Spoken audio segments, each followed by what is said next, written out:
পৃথিবীর সব দেশে বাস চলে রাস্তার উপর দিয়ে, আর আমাদের দেশে বাস চলে একে অপরের গায়ের উপর দিয়ে। এখানে বাস চালানো মানে যুদ্ধ আর প্রতিযোগিতা। এদেশে নতুন ঝকঝকে একটা বাস রাস্তায় দেখলে অভিজ্ঞ ড্রাইভাররা করুণার চোখে তাকান, কারণ বাসের গায়ে ঘষা খাওয়ার দাগ, টোল খাওয়া বডি না হলে সেই বাস কোনো জাতের মধ্যেই পড়ে না। আর সেই গাড়ির ড্রাইভারের এখনো কোনো অভিজ্ঞতাই হয়নি। এদেশে কোন চালক কত অভিজ্ঞ তা বোঝা যায় তার বাসের গায়ে কতগুলো দাগ আছে তা দেখে। যে বাসের গায়ে যত বেশি দাগ, সেই চালক তত বড় উস্তাদ। প্রতিটি দাগের পেছনে আছে এক একটি বীরত্ব গাথা।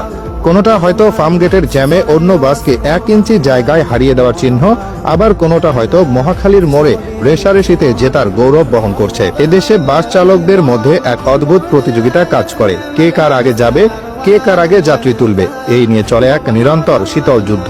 এই লড়াইয়ের তাদের প্রধান হাতিয়ার হলো ঘষে দেওয়া।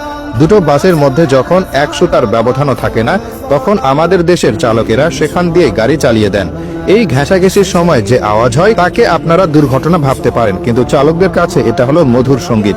এটা অনেকটা নিজের এলাকা চিহ্নিত করার মতো।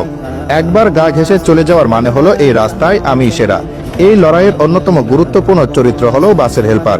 বাসের দরজা থেকে ঝুলে অর্ধেক শরীর বাইরে রেখে সে যেভাবে ডাইনে চাপান ওস্তাদ, খালি আছে ঢুকাইয়া দেন, বামে পুরা খালি বলে চিৎকার করে, তা শুনলে মনে হয় যেন সেনাপতি তার সৈন্যদলকে নির্দেশ দিচ্ছে।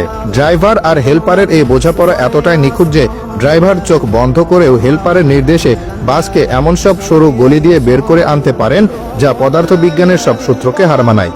আর যাত্রীরা, তারা এই মহাবিপর্যয়ের নীরব দর্শক। এদেশে লোকাল বাসে চড়ার অভিজ্ঞতা অনেকটা রোলার কোস্টারে চড়ার মতো, তবে এখানে কোনো সিট বেল্ট থাকে না। আর কোচ বাসে চড়ার অভিজ্ঞতা অনেকটা রকেটে চড়ার মতো।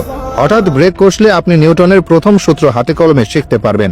এক সিট থেকে আরেক সিটে উড়ে যাওয়া, অন্যের ঘাড়ে গিয়ে হুমড়ি খেয়ে পড়া, এগুলো এখানকার নিত্য নৈমিত্তিক ঘটনা।